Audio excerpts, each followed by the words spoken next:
less than 2 years ago, you were earning $14 a week as a movie usher, and then $35 a week for driving a truck in Memphis. Today, you're the most controversial name in show business. Do you think you've learned anything from the criticism leveled at you? No, I haven't.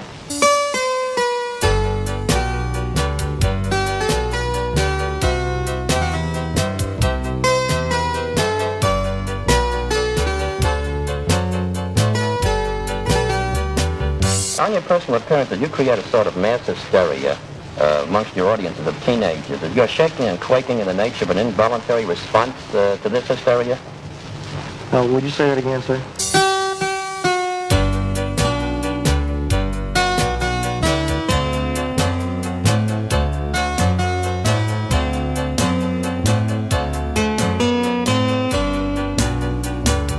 Well, what about the rumor that you once shot your mother?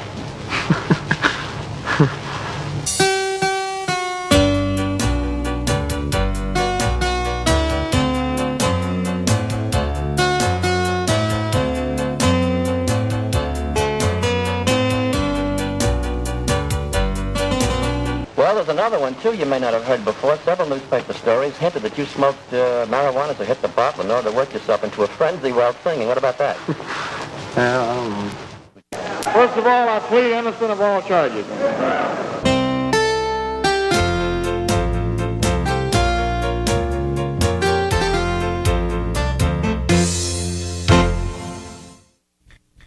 .306 Elvis Presley Drive, East Tupelo, Mississippi, was officially designated an historical site in 1978.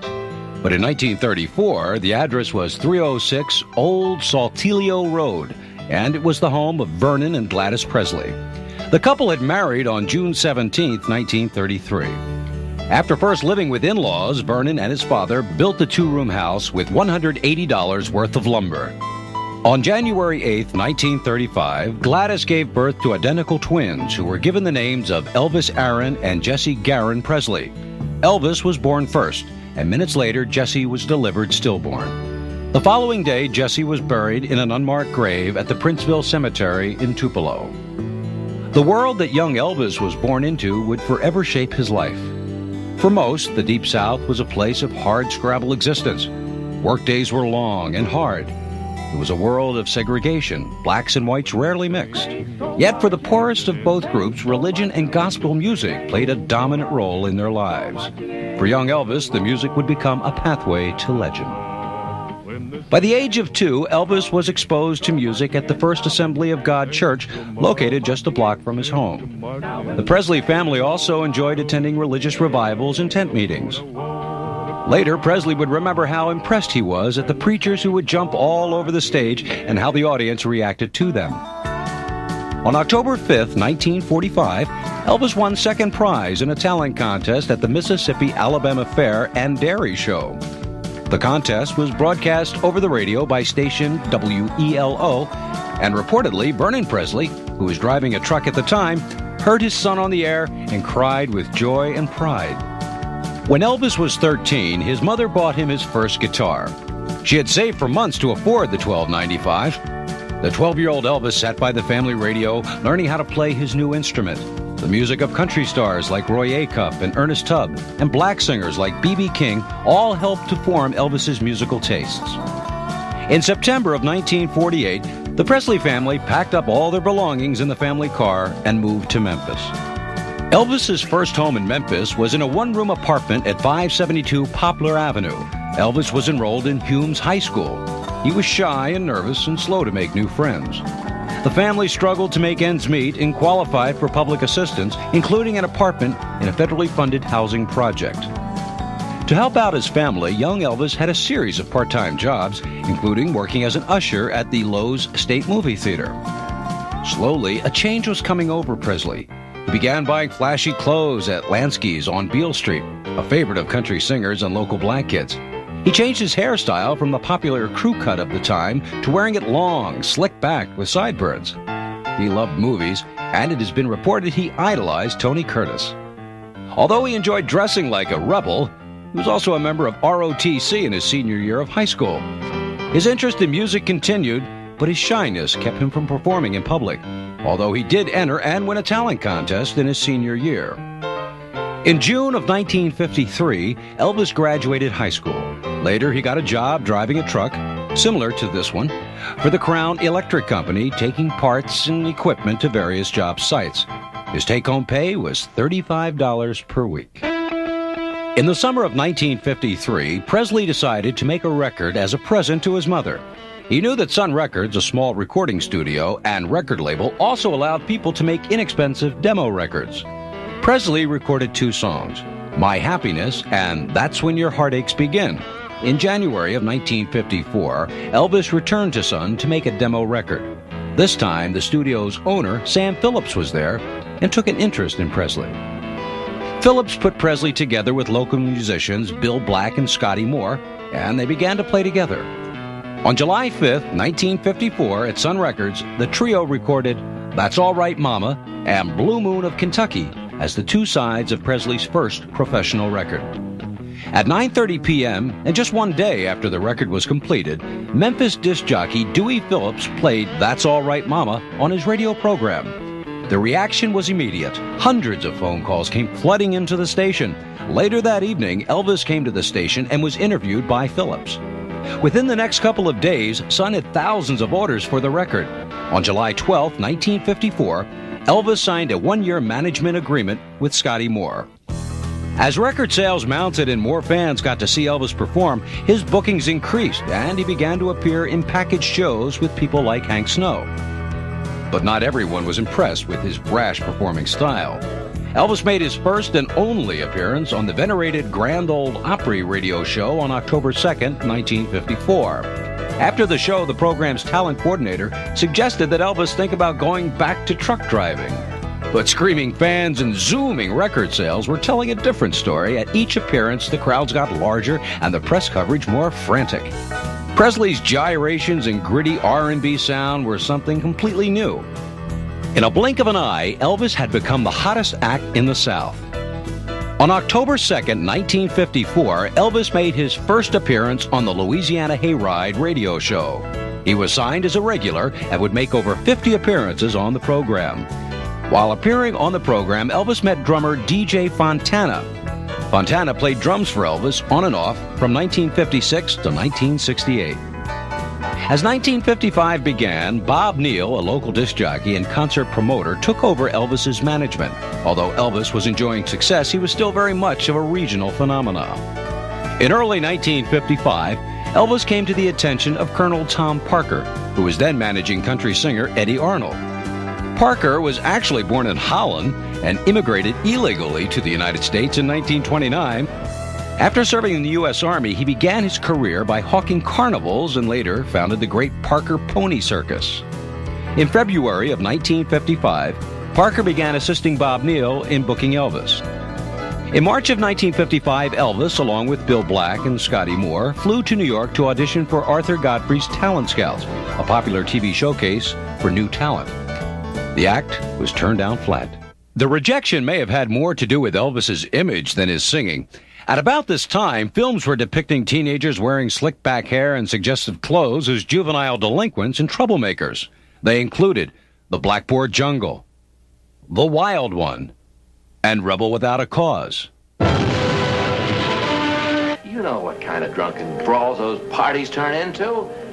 It's no place for kids. A minute ago, you said you didn't care if he drinks. He said a little drink. You're tearing me apart! As for Presley, even when he would sing an innocent country song, he projected a raw sensuality that made adults very uneasy. It's interesting to note, at just about the same time Presley was turned down on the Talent Scout show, Pat Boone appeared on the program and won first place. But Elvis did make it to TV, just a few days later when he appeared in a regionally telecast Louisiana Hayride show. More concerts followed, and the crowds, along with the frenzy, seemed to increase with each appearance. Finally, things were also improving for the Presleys, and the family moved to a new home on Getwell Street in Memphis. In October of 1955, Presley appeared in a film documentary about Cleveland disc jockey Bill Randall, who was one of the first disc jockeys to play an Elvis record outside the South. Also performing in the film were Bill Haley, the Four Lads, and Pat Boone. The film was titled The Pied Piper of Cleveland, However, due to a dispute over legal ownership, the film was never released. By now, Colonel Tom Parker was taking a more active role in Elvis's career. He began negotiating with different record companies who wanted to buy out Elvis's contract with Sun Records. RCA was the high bidder, and on November 20th, 1955, purchased Elvis's contract for $25,000. In addition, Presley received a $5,000 signing bonus. RCA quickly re-released all of Elvis's previous Sun records and then began to record new records with him. Elvis's first RCA recording session took place in Nashville in January of 1956. The songs included I Got a Woman and Heartbreak Hotel. Less than a year after he was turned down by Arthur Godfrey, Presley was on his way back to New York and his first national television appearance. The program was Stage Show, hosted by band leaders Tommy and Jimmy Dorsey. It was produced by Jackie Gleason, and at first was used for a summer replacement for Gleason's own show. In 1955, Gleason brought back the show as a half-hour lead-in to his own Saturday night show, The Honeymooners. The program was having ratings problems, and it may have been the show's announcer, disc jockey Bill Randall, who first suggested booking Presley. Reactions to Presley's appearance were immediate and decidedly mixed. The CBS switchboard was flooded with calls, some demanding more and others outraged at its vulgar display. Now, controversy swirled around Presley as larger crowds and screaming fans clamored to see him at every concert. Meanwhile, worried parents read lurid stories of Presley's sexual escapades. For Colonel Tom Parker, it all made for an unbeatable combination.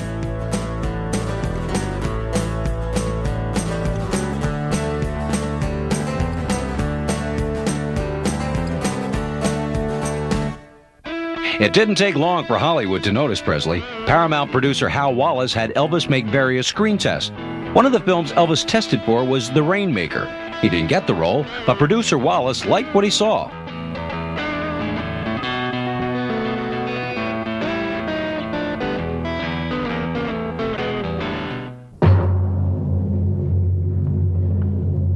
The following program is being brought to you in living color on NBC. Thank you. Very, very nice. On April 3rd, 1956, Elvis made his first appearance on the Milton Berle television show. By now, the Milton Berle show was being broadcast in color. However, most of Berle's shows only survive in black and white. Broadcast from the deck of the USS Hancock, the showbiz-wise Uncle Milty was eager to jump on the Presley bandwagon. In turn, Elvis got to be seen by over 40 million people. And now, you guys and gals, all your wives and sweethearts, you're in for a real treat.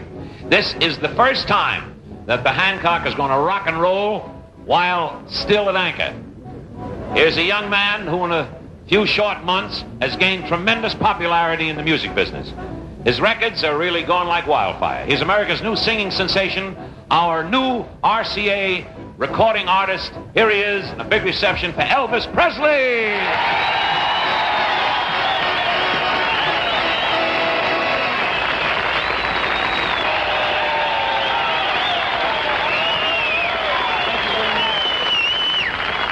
Thank you, ladies and gentlemen, and now I got a little surprise for you. Here for his very first public appearance, I'd like you to meet my twin brother, Melvin Presley. Melvin? Berle probably had no idea that Elvis had actually lost a twin brother, and Presley was anxious to please Mr. Television and never brought up the painful reality.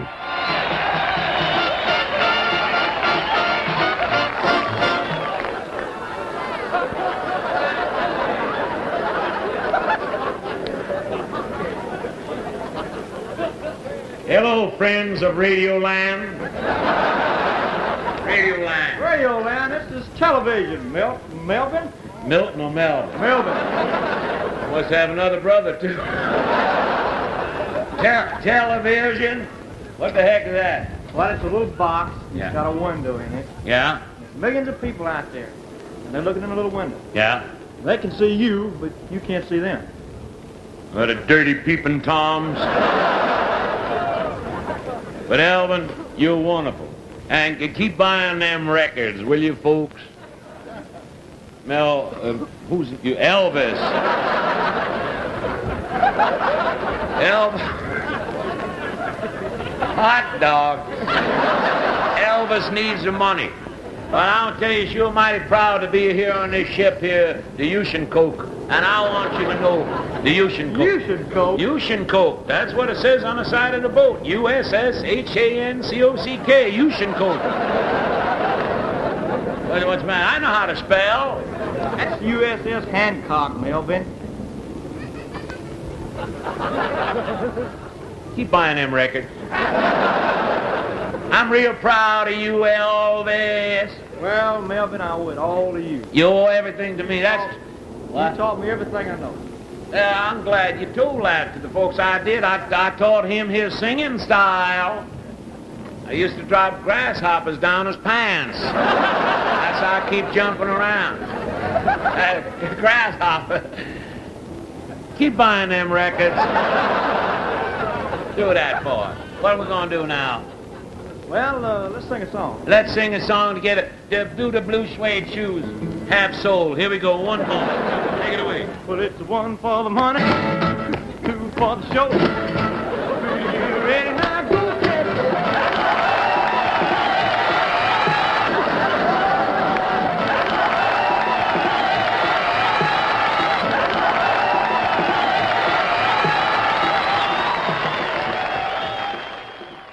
Elvis's acting ability with Milton Berle must have made an impression over at Paramount, because just 3 days later, Elvis signed a 3-movie contract with Paramount with a starting salary of $100,000. Colonel Parker put his Elvis plan into high gear. He booked Presley for a 4-week engagement at the New Frontier Hotel in Las Vegas beginning April 23, 1956. Billed as the atomic-powered singer, Presley was paid $12,500 per week. But the one thing that usually shrewd Tom Parker hadn't figured on was that Vegas crowds were older. Elvis's repertoire of rock and roll got a cool reception from the middle-aged crowds, and after 2 weeks, the engagement was canceled. During his stay in Las Vegas, Presley visited Liberace, who was playing at the Riviera. The two musical heartthrobs posed for pictures that were quickly flashed around the world. However, the Vegas setback was quickly forgotten, especially when the Presleys moved into their new home on Audubon Street. On June 5, 1956, Elvis made his second appearance on The Milton Berle Show. Considered one of Presley's wildest television appearances, his unrestrained antics jarred many critics who called him lewd and obscene, while his fans, especially young girls, swooned with delight. How about my boy? How about him? Huh? Come on.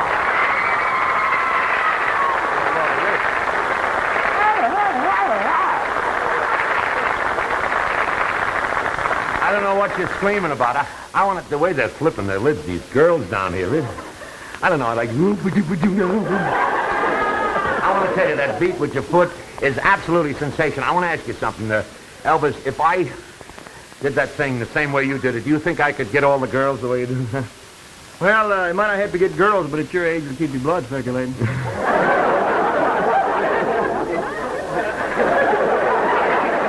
At my age. It'll make me feel like a used car.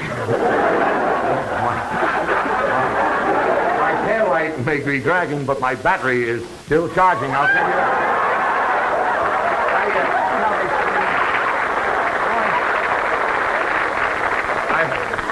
I want to... What do you do with your hair? With Tony, do you use hair? Tom.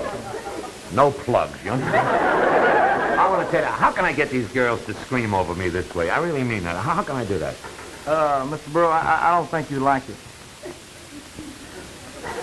I wouldn't like one? What do you mean? No, I mean, I don't like it. All these girls screaming, always tearing your clothes off, always, you know, trying to rip you apart, always trying to kiss you. I don't like it.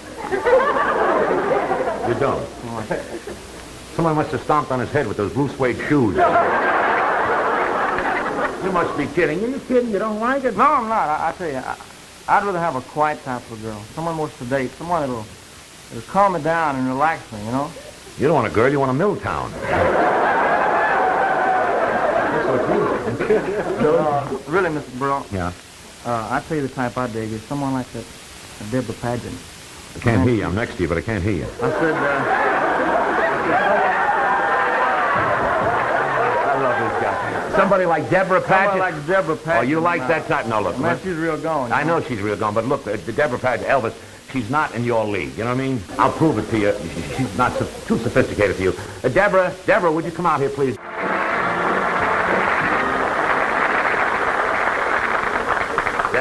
Deborah Paget, I want you to meet Elvis Presley.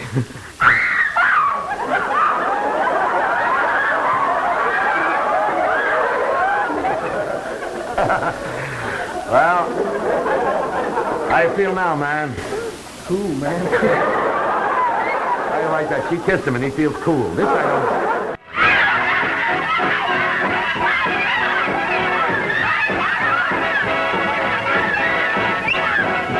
Now, just wait a minute, please. Now, I know that Elvis is going to be here, and you'll want his autographs and everything, and he's a very nice guy, and I'm very glad to, but I don't want any of this rough stuff. You understand? Hey, man, do you really know Elvis Presley? Are you kidding? Do I know Elvis Presley? I remember when he was a kid and he used to sing on a farm. Was he good then? Are you kidding? He used to make the pig squeal. I know this fellow. Okay, now, you gotta keep quiet. Now, stand in line. Everybody stand. You get it. Hold the autograph book, and everybody will stand in line. That's all. You just stand here. You get them. You understand? You'll get the whole thing. Now, everybody will stand in line, and I went, hey, what are the Rich brothers doing here? What are they doing? Hey, young man, if you want an autograph, will you stand in the back there? I don't care who you are. Everybody wants... I'm Elvis Presley. You're Elvis. You kidding? I know Elvis Presley better than I know the A&P Gypsies. Are you kidding? You do? I know Elvis Presley, 6 feet tall. He's big shoulders. He's got lovely hair, and he's got blue eyes, and... Elvis Presley!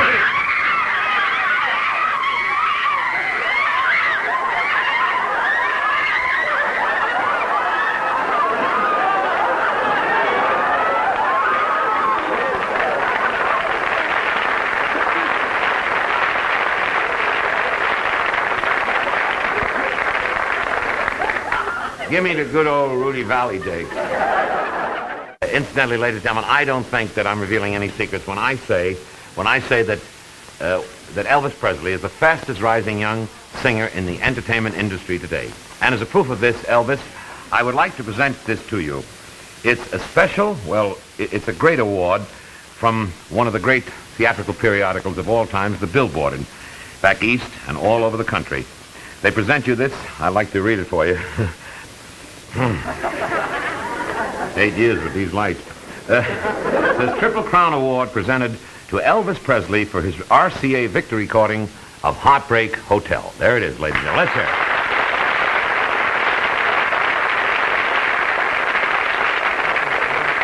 You deserve this award, Elvis, and good luck.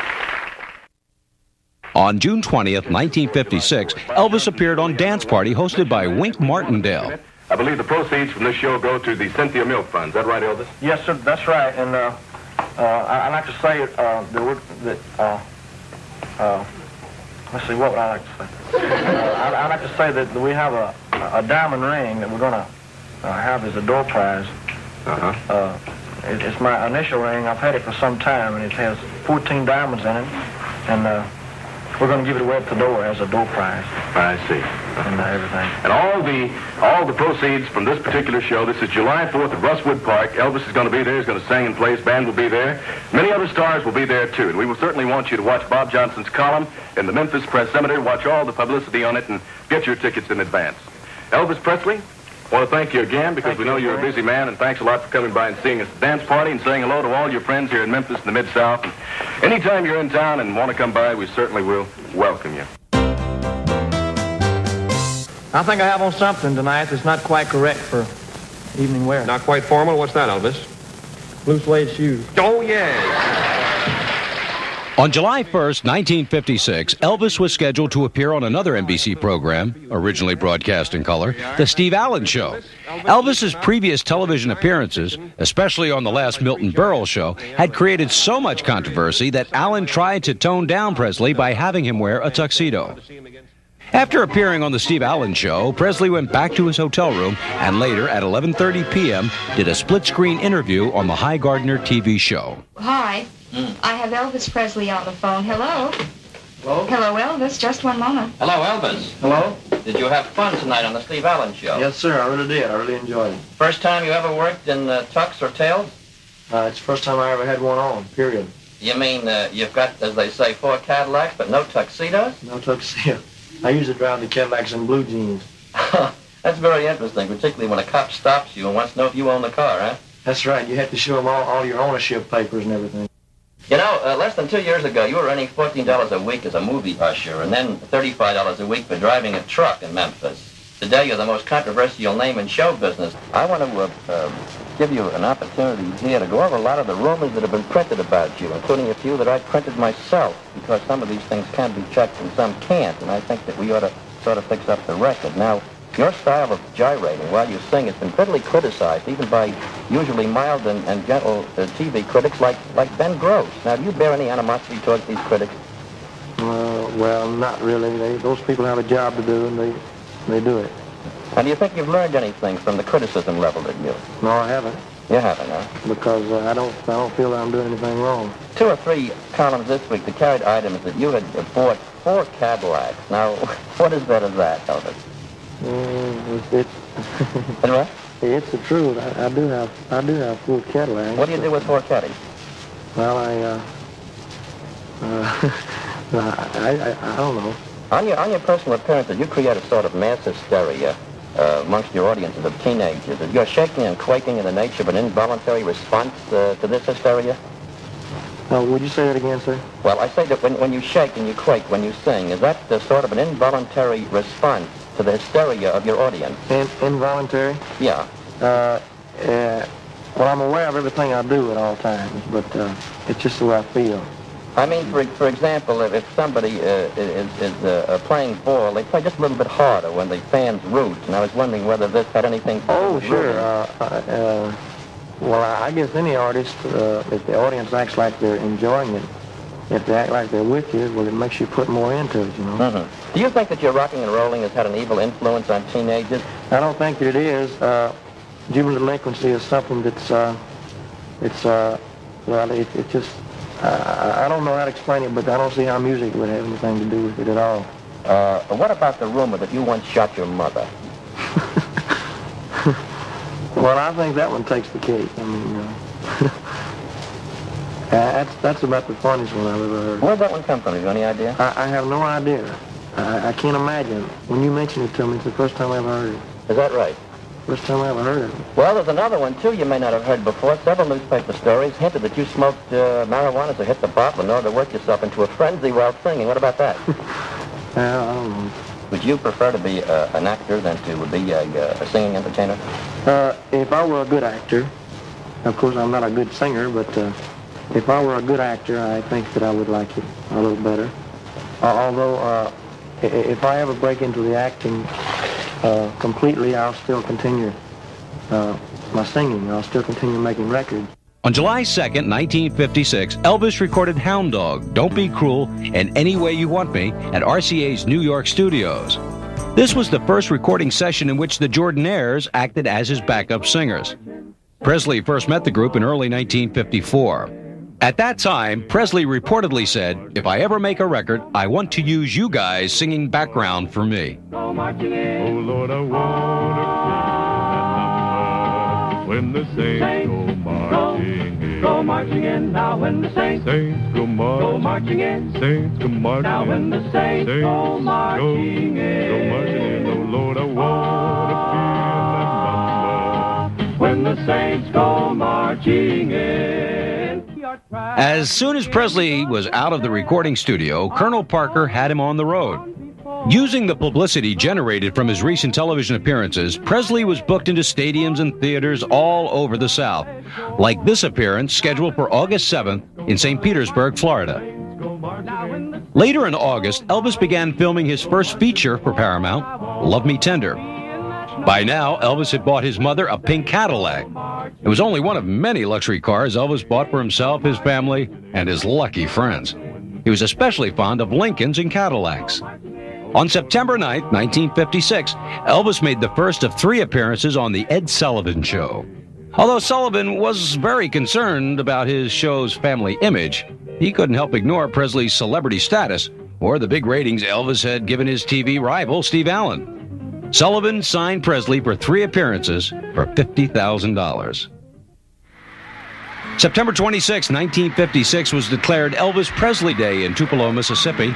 Elvis returned to his hometown and gave a concert to wildly adoring fans. The shy young boy who left Tupelo was back as a national sensation, riding the record charts with 4 number 1 hits. Of course, fame can have its pitfalls. On October 18, 1956, Elvis stopped at a gas station in Memphis. A crowd quickly gathered. Ed Hopper, the station manager, demanded that Elvis move and hit Presley on the back of the head. A fight broke out between Hopper and Presley, and attendant Aubrey Brown also joined in. The two men brought charges against Presley, and all three appeared in a Memphis courthouse. Presley was cleared of all charges, and both men were fired from their jobs. Presley had won both the physical and the legal fights. But he did pay a price. The publicity underscored his unsavory image in many adult minds. But it also heightened the excitement for his next Ed Sullivan Show appearance just 10 days after the gas station incident. Elvis Mania was in high gear on November 15, 1956 in New York for the premiere of Love Me Tender. Broadway hadn't seen anything like it since Bobby Soxers had jammed the streets waiting to see Frank Sinatra over a decade earlier. For Elvis's movie opening, 35 extra policemen and 20 extra ushers were needed to hold back the crowd, which had been forming since 8 in the morning. A giant 50-foot-tall cardboard picture of Elvis was unveiled, and the fans rushed in to see their idol on the silver screen.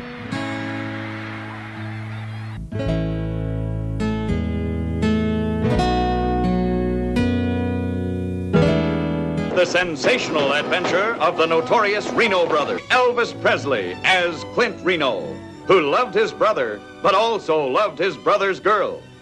I know you and Kathy used to be kind of fond of each other, but well, you ain't got no hard feelings against either one of us now, have you? Hard feelings? Me? Why, of course not. I hoped it'd be that way, Vance. We're so much in love. Say you ain't laid awake every night by my side thinking of him. Wishing I was Vance. Wishing you'd waited for him and never married me.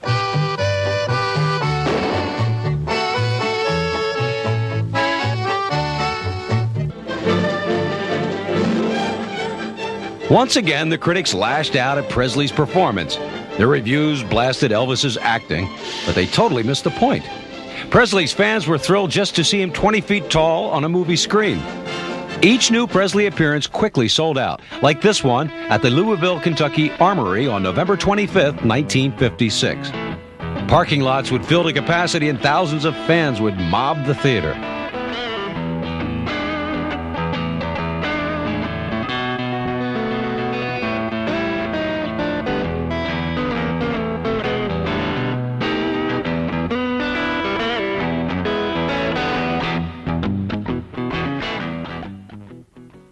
But, I mean, he's cute.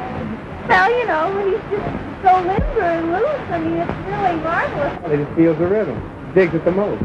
You don't see anything wrong with it. No. Just like snapping your fingers or clapping your hands. If you dig the music, you dig the music. Most adults saw things differently. Elvis and rock and roll represented a threat to their way of life. But this rock and roll rhythm has been the seed of trouble, and we want to keep trouble out of Jersey City. Rock and roll has got to go. Some radio stations even refuse to play rock and roll music. Playing rock and roll records. This week is record-breaking week here at KWK, and after this week, no more rock and roll will be played on the air. In the middle of this heated atmosphere, Presley was scheduled for his third appearance on The Ed Sullivan Show on January 6, 1957. Ed Sullivan had become more sensitive to the controversy over Elvis's swinging hips and ordered the cameraman to shoot Presley only from the waist up. The TV audience was left to guess why the girls in the audience were screaming. After the program, Sullivan called a press conference to defend his actions. His attempt to censor Presley had backfired and only helped fuel the mania that surrounded his every appearance. And those appearances got bigger and bigger. Like the thousands of fans who jammed the Chicago Amphitheater in March of 1957, Presley appeared in his now legendary gold lame tuxedo, designed by nudies of Hollywood at Colonel Parker's request. The costume became immortalized when Elvis wore it on the cover of a 1959 album.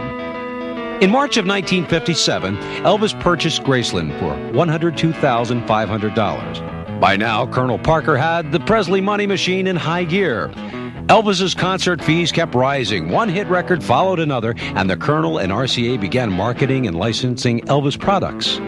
Each new item brought more and more money and fame to the growing Elvis empire. Elvis's next film, Loving You, premiered in Memphis on July 9, 1957.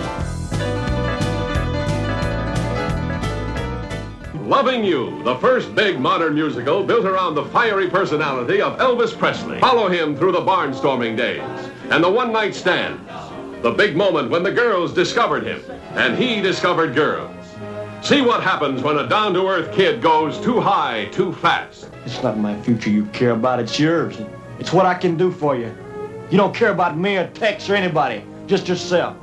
You've got 15 minutes to get on that stage and find out if you've even got a future.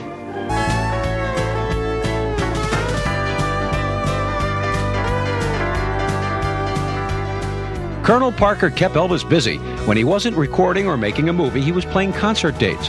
Typically, thousands of fans would turn out and anxiously await Presley's arrival. In September of 1957, Elvis tried to arrive quietly in Portland, Oregon for 2 concerts, but a local reporter caught up with him. Elvis Presley, how are you? Hi, sir. How are you? Ivan Smith, representing ABC with KCW-TV. I'd like to welcome you to Portland. Thank you very much.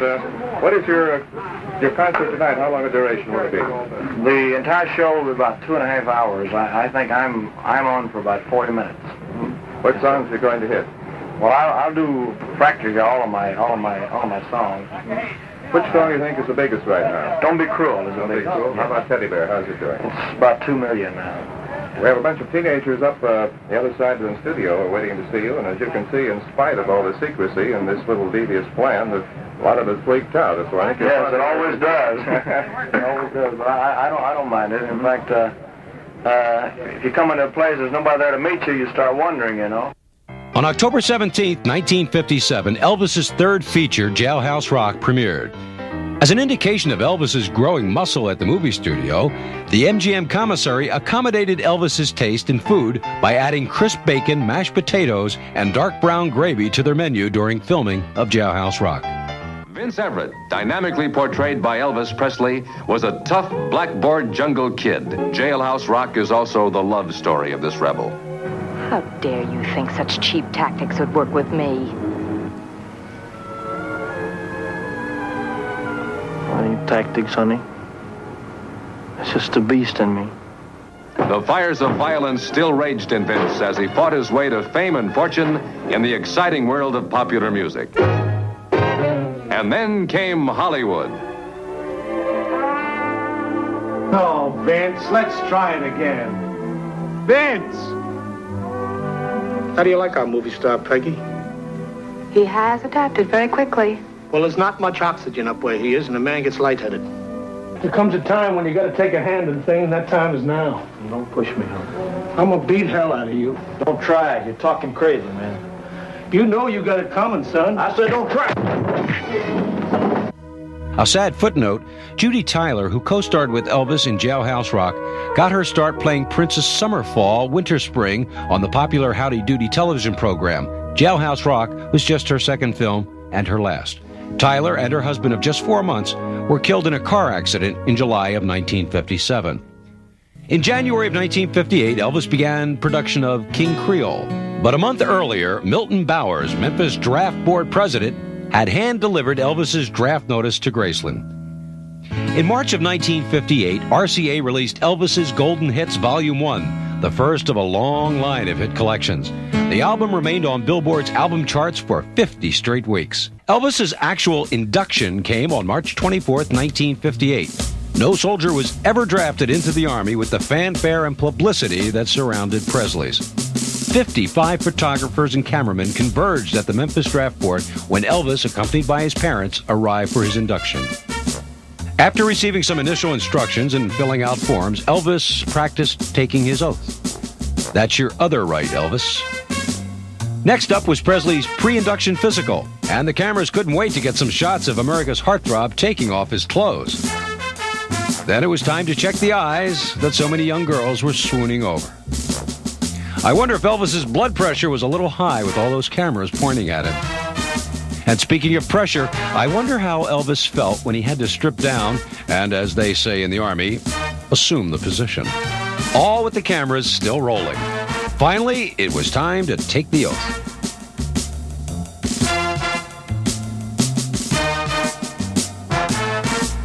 You repeat I, and then your individual name, and repeat everything after me. I solemnly swear that I will bear true faith and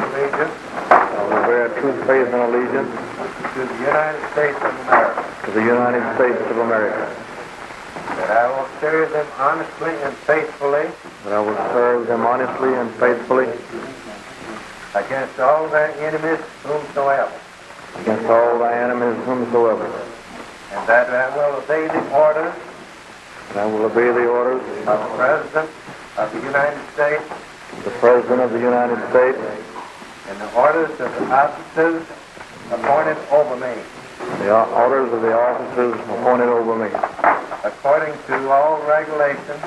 According to all regulations. And the Uniform Code of Military Justice. Congratulations, you are now in the Army. You are all private. That's the way you will be addressed from now on. Private Presley, you'll be in charge of the group. Private Elvis Aaron Presley, serial number US 533-10761, left the Memphis Draft Board as tearful family and friends wished him well. Presley, along with his fellow recruits, boarded a Greyhound bus for the trip to Fort Chaffee, Arkansas. Arriving late that night at Fort Chaffee, even Elvis was shocked to see how many fans and reporters were there to meet him. We had a little tough time with Elvis a little while ago because our film broke on us, and we want to say, again, thank you very much for your cooperation, and we hope you're going to enjoy your stay in the United States Army. You're very welcome. Thank you very much. Anything you'd like to say to the teenagers as a parting salute here? Well, I'm sorry I didn't get to see them tonight, but I thought it was a little late for them to be out. It was kind of a surprise when they were here. They should have been home in bed, in other words. No, I'm not going to say that. Thank you. Elvis, thank you very much. So, that wraps up our interview from the barracks here at Fort Chaffee as Private Presley, Elvis A., gets ready for sleep and a busy day tomorrow. Then it was time to learn the fine art of making an Army bunk. The next morning, having been gently awakened by a friendly drill sergeant at 5 a.m., Private Presley and his fellow recruits got their first taste of Army cooking. After a hearty breakfast, Presley had an appointment with a barber where he got one of the most famous haircuts in the history of the United States Army. Later, it was off to the quartermaster where Presley traded in his blue suede shoes for a more practical pair of Army boots. And Elvis could forget about custom gold suits designed by Nudie. This time it was olive drab and right off the rack. But the alterations were on the house. In less than 24 hours, the transformation was complete. Elvis Presley, teen idol, movie star, and national sensation, looked like any other sad sack in Uncle Sam's Army. Elvis must have taken his share of razzing from fellow recruits, especially when his film King Creole opened in July of 1958. You're a pretty fancy performer, ain't you, kid? Now you know what I do for an encore. Now he crowns his meteoric rise to fame with a fiery burst of dramatic power as hard-loving, hard-hitting Danny Fisher, who sang his way up from the gutters of lusty, brawling New Orleans. There were to be many women in Danny's young life, but only two who really counted. Nellie, who knew too little about love. I've never been to a place like this before. Honey, what are you doing here with this man? How'd you get into this? How do you get out?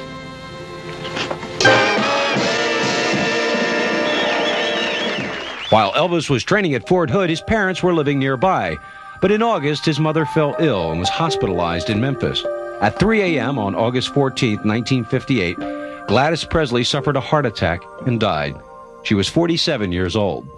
Presley was grief-stricken and was quoted as saying, "Oh God, everything I have is gone." The Army didn't give Elvis much time to grieve, and he returned to duty. On September 22, 1958, Presley and his fellow soldiers left Brooklyn aboard the USS Randall for West Germany. Elvis, what do you think about going to Germany? Well, sir, I'm kind of looking forward to it. I mean, just before I came in the Army, we were planning a tour of Europe. And I got quite a bit of mail from over there and everything, you know, and I'm kind of looking forward to it, really. In Germany, Presley was more popular with his fans than ever, although he continued to go about his duties like any other soldier. On November 27, 1958, he was promoted to Private First Class and eventually rose to the rank of Buck Sergeant. Anticipation mounted as the time of his discharge drew near. Elvis arrived at Fort Dix, New Jersey on March 3rd, 1960, in spite of a raging snowstorm. Elvis held a press conference. I don't know. I don't feel too old. I can still move around pretty good. I was in tanks for a long time, you see. And they rock and roll quite a bit. A few days later, after returning home to Graceland, Elvis held another press conference for the ever-inquisitive press. Now that the Army's part of the past, can you give us in detail some of your future plans? Well, the first thing I have to do is to cut some records. And then after that, I have the television show with Frank Sinatra. And then I have the picture with Mr. Wallace. And after that, I have 2 for 20th Century Fox. And after that, heaven knows, I don't. I suppose it'll keep me busy the rest of this year, you know. After that, I don't know. As you look back on your 2 years in the service, what was the most important thing that happened to you during your 2 years, whether it was overseas or here in the States? Well, there were a number of things that happened. I had quite a few interesting experiences. Slept out in the snow. Ate sea rations, you know, all the regular thing. But I suppose the biggest thing of all is the fact that I did make it. I made it just like everybody. I mean, I tried to play it straight, you know, like everybody else. And I made a lot of friends that I never would have made otherwise. And all in all, it's been a pretty good experience, you know. How about any romance? Did you leave any heart, shall we say, in Germany? Not any special one. There was a little girl that I was seeing quite often over there. That her father was in the Air Force, and actually they only got over there about 2 months before I left. I was seeing her, and she was at the airport when I left, and there were some pictures made of her, but it was no big romance. I mean, the stories came out, the girl he left behind, and all that. It wasn't like that. I mean, I had to be careful when I answer a question like that. Elvis, in your service life, which did you find the most difficult when you went into basic training, or when you got over into Germany, over with the experienced soldiers? Which gave you the hardest time? Well, basic training wasn't hard for me at all. It was harder afterwards, after I had gotten into a regular outfit. Not the service itself, but just the surroundings, and I was in a strange land, and the outfit I was in, they had quite a bit of field duty. We stayed in the field 6 months out of the year. And it gets cold in Germany. It snows quite a bit. And it was pretty hard to adjust to. There has been some rumor about Nancy Sinatra and yourself. Is there a romance in the making here? No, I'm afraid not. I only met her in Fort Dix. And she gave me a gift from Frank. And it was very brief. I think she's engaged to Tommy Sands. I don't think he would appreciate that. The Frank Sinatra show on the ABC television network, do you have any idea of when this will be aired? I really don't know the exact date. I would imagine it's somewhere around the 1st of May. On May 12, 1960, Frank Sinatra's Welcome Home Elvis special, taped at the Fontainebleau in Miami, aired on ABC TV. Here in person. I may pass out. Somebody won't like it. Where the heck are his sideburns? Germany. Well, I'll be a hound dog. And that's the opening, friends.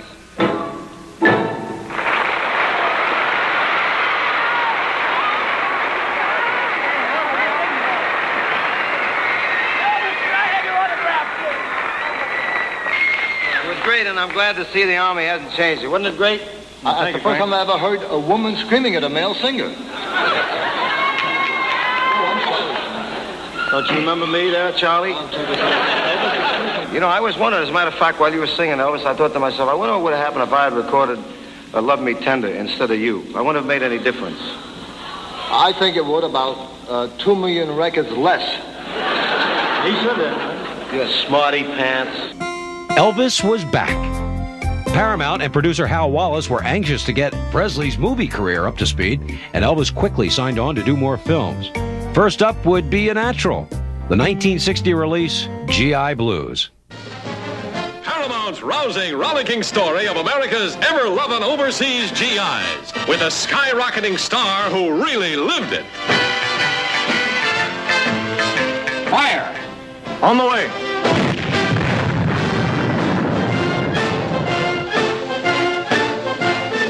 I'm so pleased you came to Germany. I'm going to write a thank you letter to your draft board. Yes, America's most talked about, written about ex-GI is here to show the world there's been some changes made by that rugged tour of duty with the battling tankers. It's a 3-day pass at those frolicking Fräuleins, but the dancing darling who blocks every pass has all the GIs in a spin. And guess who the boys are betting on to break through her defenses? It's Elvis on a love campaign no guy or gal should miss. Liebe. For those who do not understand, Liebe translated means love. Oh, you don't have to explain that to a GI. That's one of the first words he learns when he gets over here. Oh, you too, Tulsa. G.I. Blues was quickly followed by the 1960 release Flaming Star. You don't feel it like I do about Ma's death. I'm Indian. And I'll never forget the whites killed her because she was Indian, too. It was a time for Pacer, the half-breed, to choose. And whichever path he took, he had to hurt someone he loved.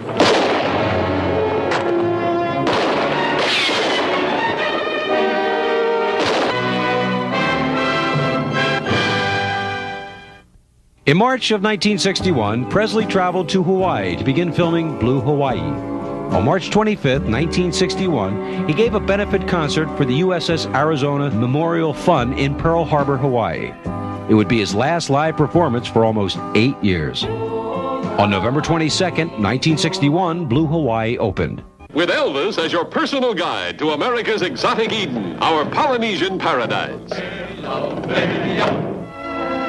Elvis brings you the vacation of your life in his first big musical since the sensational G.I. Blues. It worked. She's jealous. As he hits the beach with the most luscious armful of delight on the islands. Don't you like it? Oh, I love it.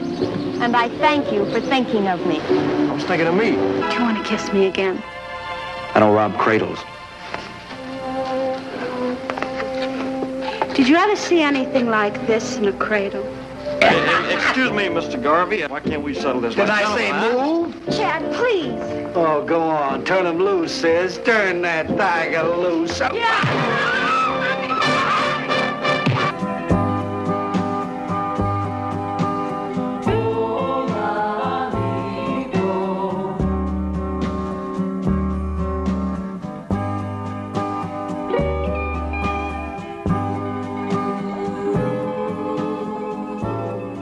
In June of 1961, Wild in the Country was released.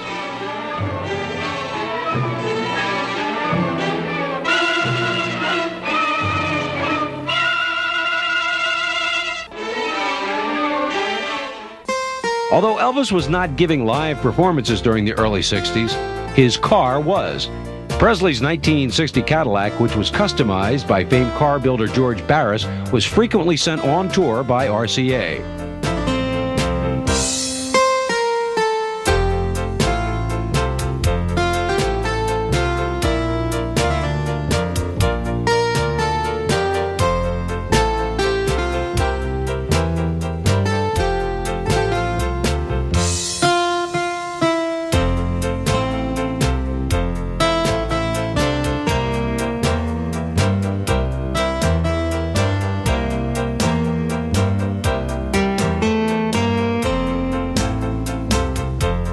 On May 23, 1962, Follow That Dream opened.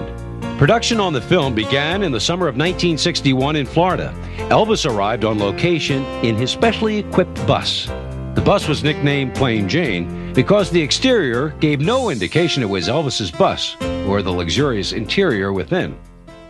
It's headed for this theater. It's a new Elvis, one you've never seen before. Uproariously funny as a lawman who does everything wrong but gets the right results. Elvis, absolutely irresistible as an unwilling Lothario who turns to ice every time a lovely lady turns on the heat. Anybody ever tell you you're very handsome? Only girls. Take care of the sheriff, Pete. Turn on the music. And make it loud. I like it loud. Well, what are you waiting for? Where's your gun? Oh, I got it. Louis. Yeah. Here, take the flashlight. Presley was turning out movies at a breakneck clip. Barely 4 months after Follow That Dream opened, on August 29th, Kid Galahad hit the nation's theaters. It's a knockout. A honey of a picture full of that Elvis kind of action.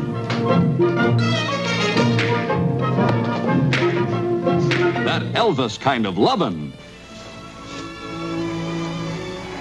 What do you do when you feel like this? People usually get married, I understand. All you had were your empty pockets and a shine on the seat of your pants. Don't push me, Willie. I'm a grease monkey that won't slide so easily. Shut up, I You said. can't yell loud enough to make me shut up. Till I tell you what I think of the fight game. I think it stinks. And when it does for me what I want to do, I'm getting out.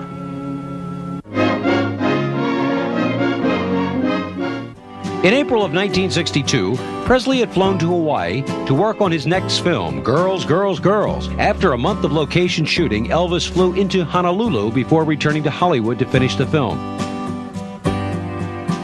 What are you going to do today, Elvis, after this is all over? You going to sneak out on the beach and get some sun? Take these layers off of my neck so I can walk.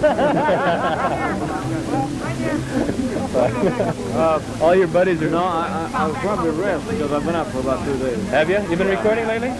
Yeah, I did a new album, which should be out in about another month or so.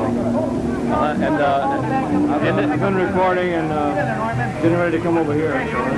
In this picture, Girls, Girls, Girls, produced by Hal Wallace, is standing right over there. How many songs have you been singing, Elvis, do you know? I believe it was about 14. 14? Yeah. But none about Hawaii in this one.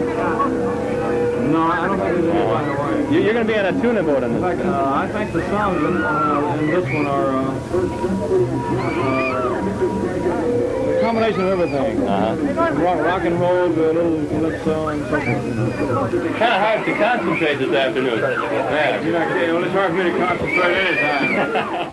Girls, Girls, Girls opened on November 21st, 1962. Elvis's drawing power at the box office was holding strong as the film grossed almost $3 million in its first few months of release. Girls, girls, girls. It's a storm of entertainment that brings down the house. The salty story of a two-fisted guy who wanted to own his own boat more than anything in the world, while every girl on the shore was trying to own him. Don Juan and Casanova rolled into one. But in the boat, it's girls. Girls, girls, girls. Elvis's next film was It Happened at the World's Fair. In September of 1962, Elvis and the film crew began shooting on location at the Seattle World's Fairgrounds. This was one of the very few times Presley left the confines of a closed movie set, and it represented a unique opportunity to his fans to get close to Elvis. But it also posed some major logistical and security problems for MGM, who hired 100 special policemen to protect Elvis while he was on the fairgrounds. 6 special Pinkerton plainclothes detectives were also hired and were at his side throughout the filming.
everything that has made Elvis Presley one of the greatest entertainment stars in the world.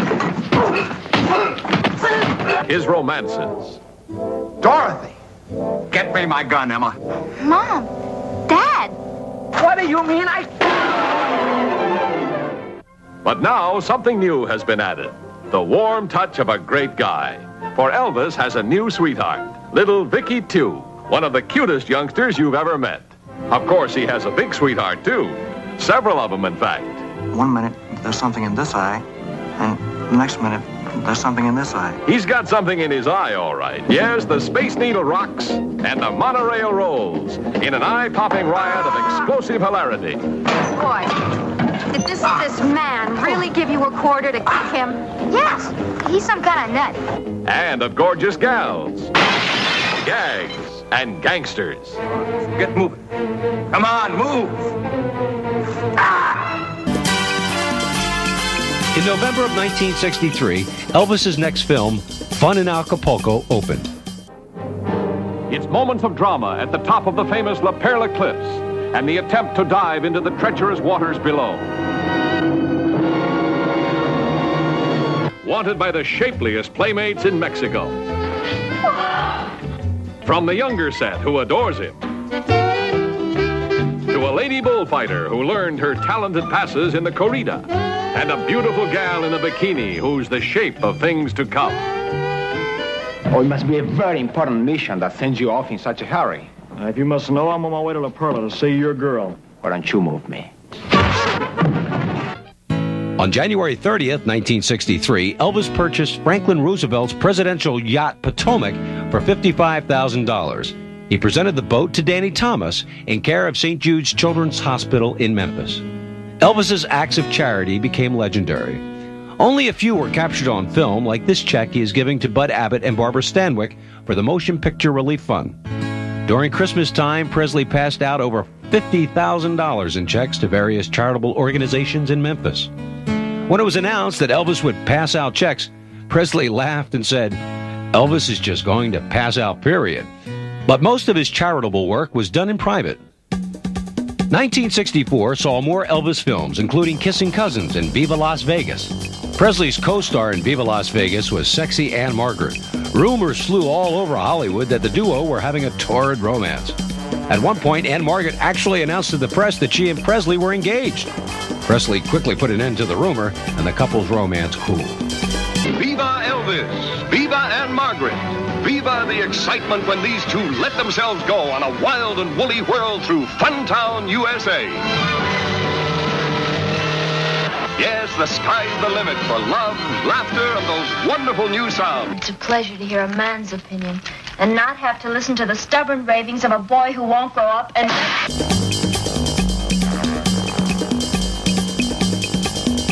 The Elvis bandwagon of hit songs and movies seemed to be unstoppable. But by 1964, the Beatles had arrived.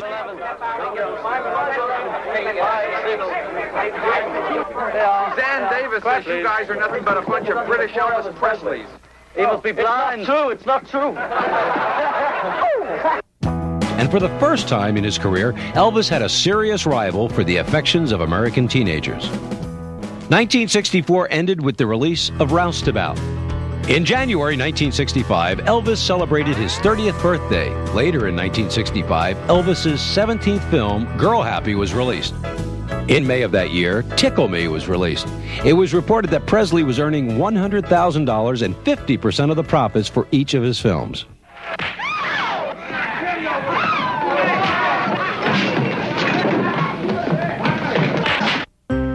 In November of 1965, Presley's 19th film, Harem Scarum, was released.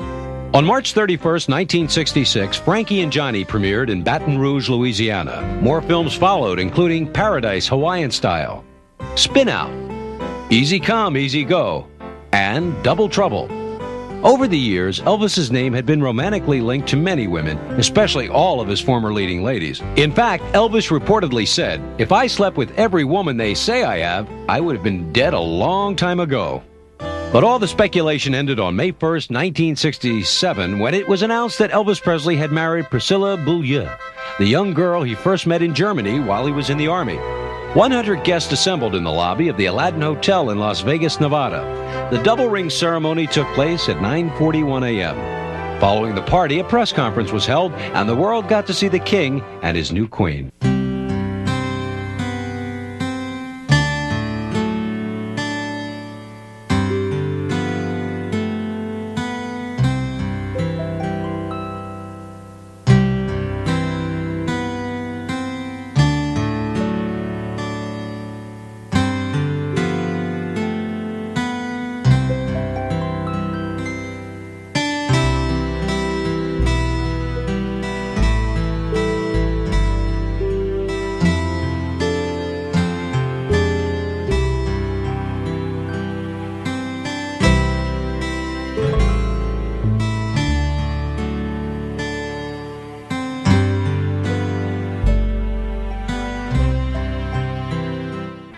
On November 22, 1967, Elvis's 25th film, Clambake, was released.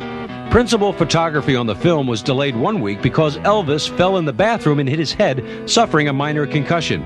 Was it an early warning sign of trouble to come? In October of 1967, Elvis left Graceland to begin work on his next film, Stay Away Joe. He didn't want to leave Priscilla because she was pregnant. Elvis returned home for Christmas, and on February 1st, Lisa Marie Presley was born. To keep up his lavish lifestyle, Elvis had to leave Graceland to make more films like Speedway and Live a Little, Love a Little, released in October of 1968. But the most significant event of 1968 happened on December 3rd when Presley's television special, originally titled Singer Presents Elvis, sponsored by the Singer Sewing Machine Company, aired on NBC.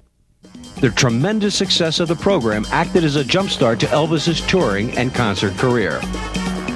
His first live appearance would be in Las Vegas, and cameras captured Elvis at the construction site of the new Las Vegas Hilton, signing a $1 million contract for a 4-week engagement beginning on July 31st, 1969.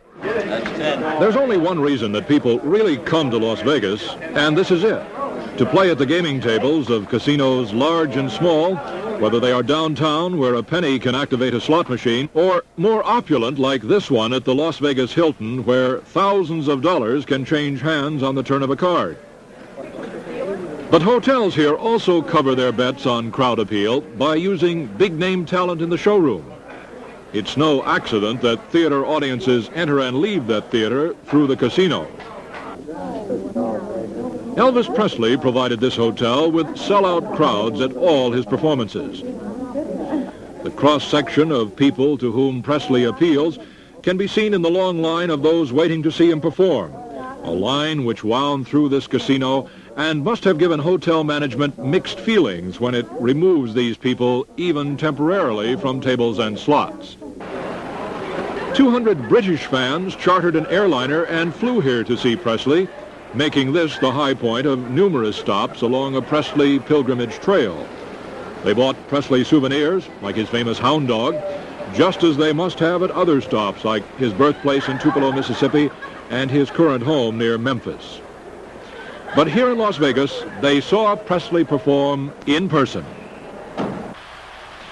These fans may speak with English accents, but they speak with the adoration of any true Presley pilgrim. Means everything, a lifetime's ambition. Yes, to me it does personally, you know. Why? Well, I've always liked Elvis since I was 11. I'm 22 now, and I've never bought anybody else's records, and I don't think I ever will, you know. Well, I think it's the most wonderful thing I've ever done in my life, you know. I mean, I've always wanted to see Elvis in person. I know I have.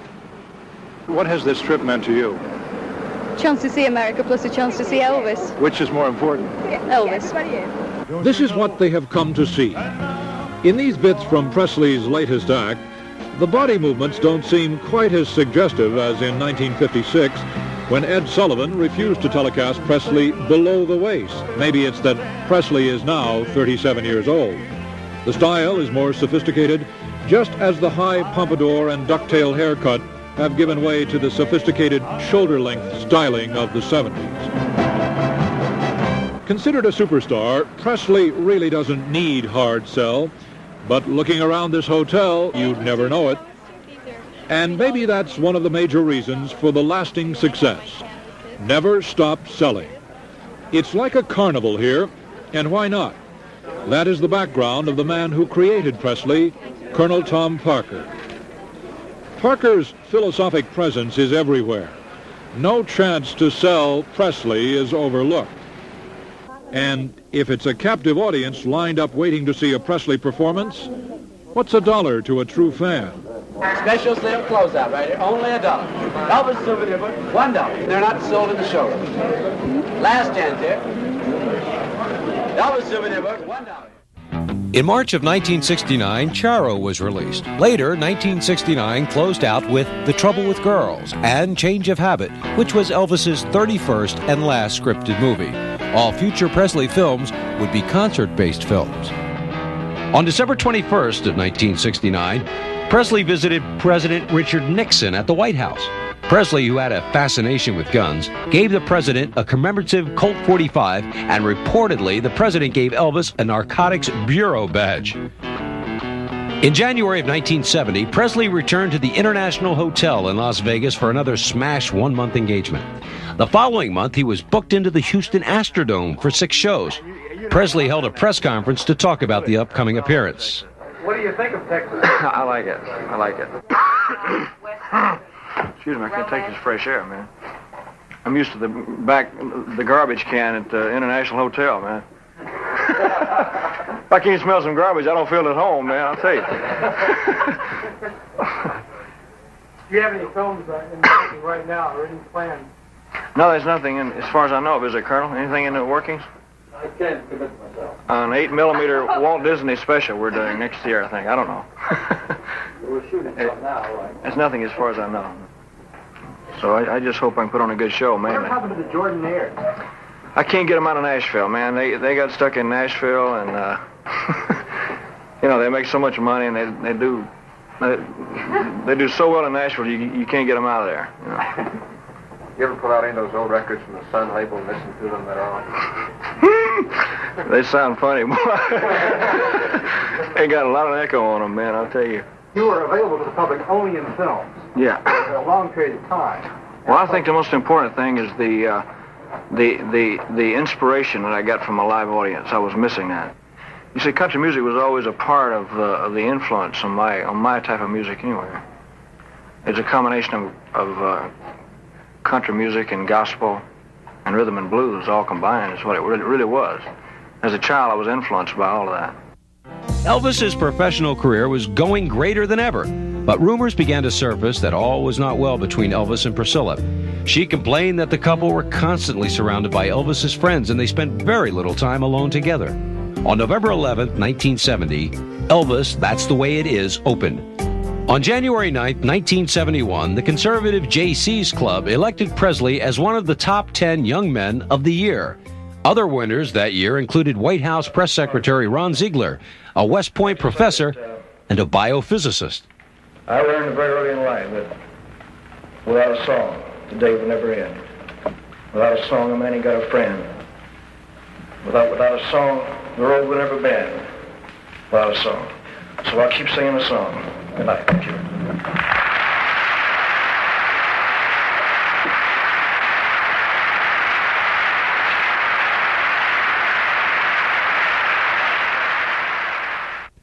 Elvis's tours and hit records continued.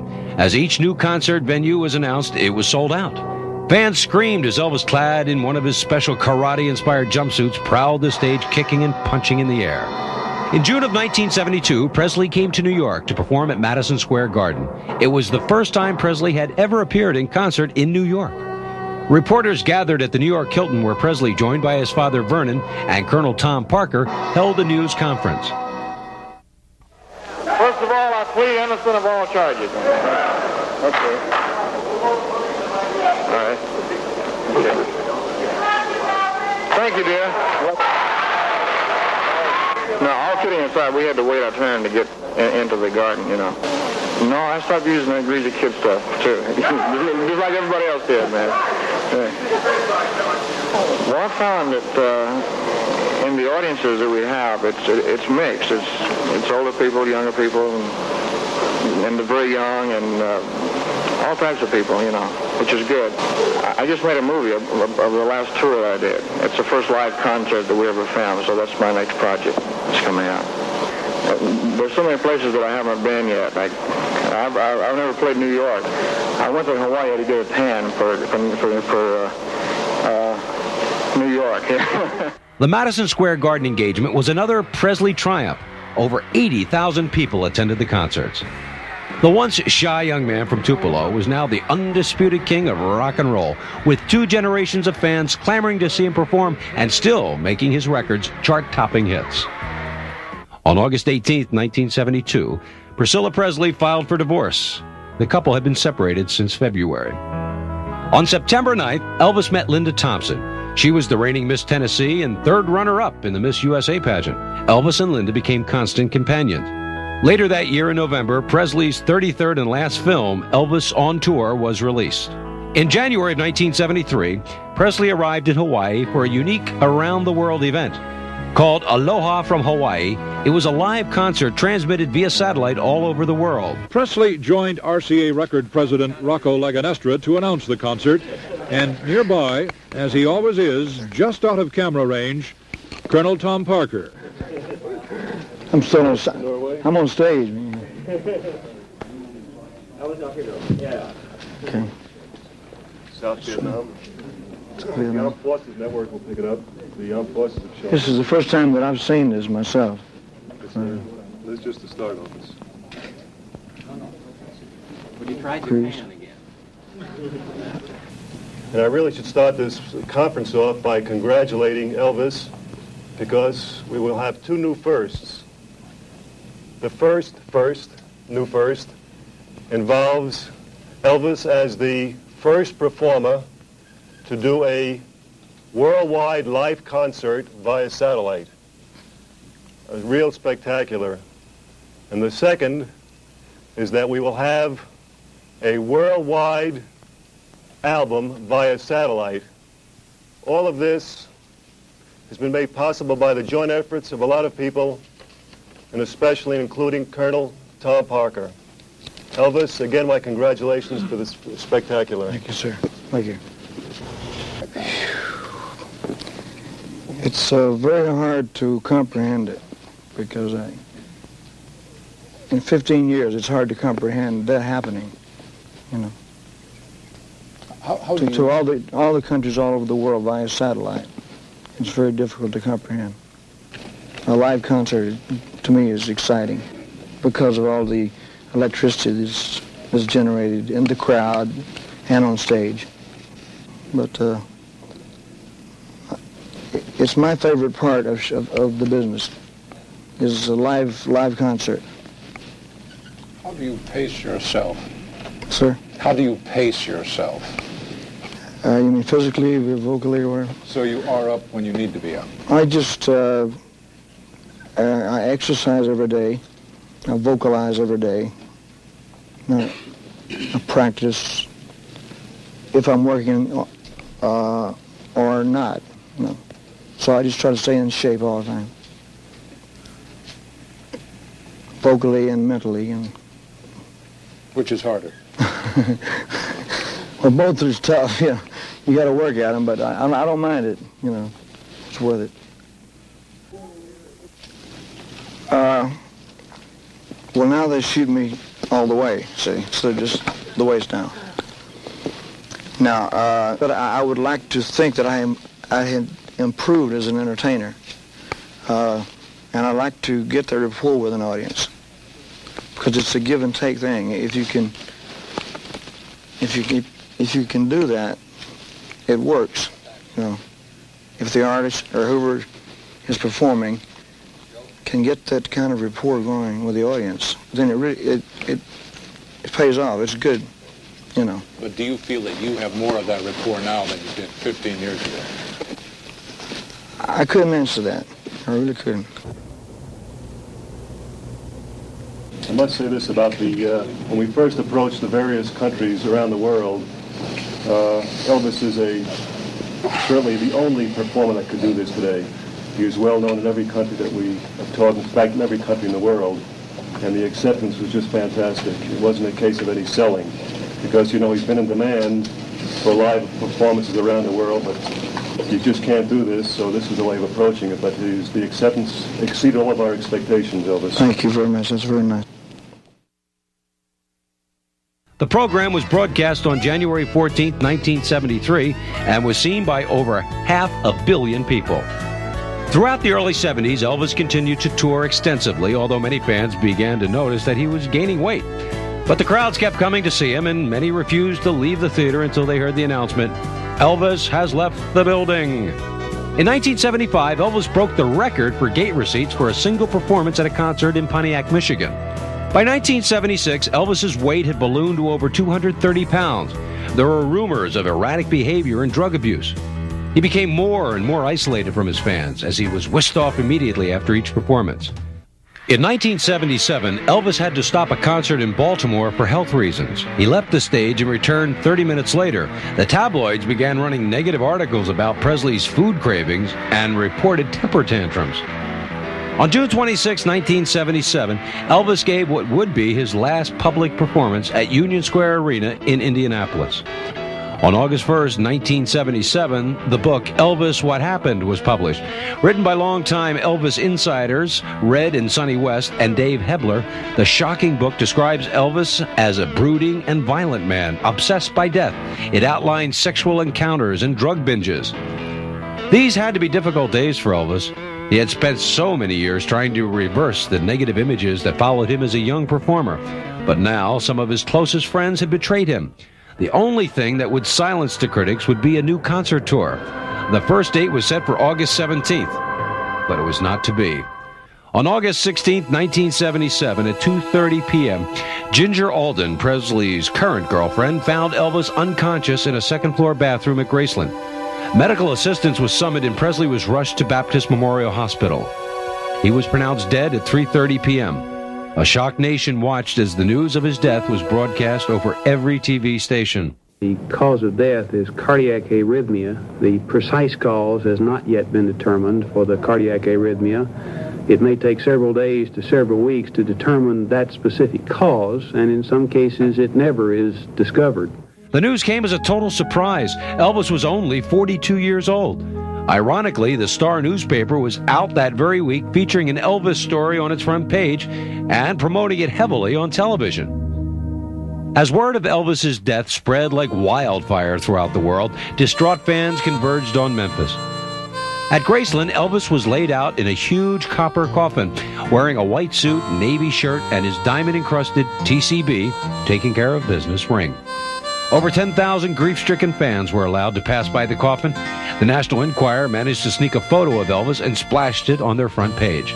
On August 17, 1977, a funeral cortege of white Cadillacs slowly made its way from Graceland to Forest Hill Cemetery. At the cemetery, the coffin was pushed into place in a mausoleum located near the grave of Elvis's mother. But that would not be Elvis's last resting place. Vernon moved both Elvis's body and his mother's to Graceland, to an area now known as the Meditation Garden. Almost from the moment of Elvis Presley's death, many rumors circulated about what really happened. There are some who claim he had serious health problems and suffered 3 previous heart attacks. Another rumor was that he was taking drugs because he was dying of bone cancer. Whether prescription or not, at the time of his death, apparently Elvis Presley was taking a lot of drugs. But whatever the reason, one thing was for sure, his fans refused to let him go. By the 1980s, rumors that Presley was actually alive spread across the nation. In 1988, the National Examiner reported a Presley sighting. Through the years, hundreds of sightings have been reported, and there have been books and audio tapes claiming that Elvis is still alive. Others claim that they have been visited by the ghost of Elvis. Both ends of his life are celebrated as fans travel to his humble birthplace in Tupelo. And thousands gather every year for an emotional candlelight vigil outside Graceland on the anniversary of his death. In his legendary career, Elvis made 33 feature films. He was awarded over 90 gold single records and over 50 gold albums, and 4 of his albums stayed on the charts for over a year. Elvis Presley has become a subject analyzed by authors, music critics, even historians. But in the end, the why of it really doesn't matter. What matters is that for whatever our own personal reasons, he deeply touched all of our lives. Maybe Elvis's father, Vernon, summed it up best on Elvis's tombstone eulogy when he said, he had a God-given talent that he shared with the world, and without a doubt he became most widely acclaimed, capturing the hearts of young and old alike. He was admired not only as an entertainer, but as a great humanitarian. He revolutionized the field of music and received its highest awards. He became a living legend in his own time, earning the respect and love of millions.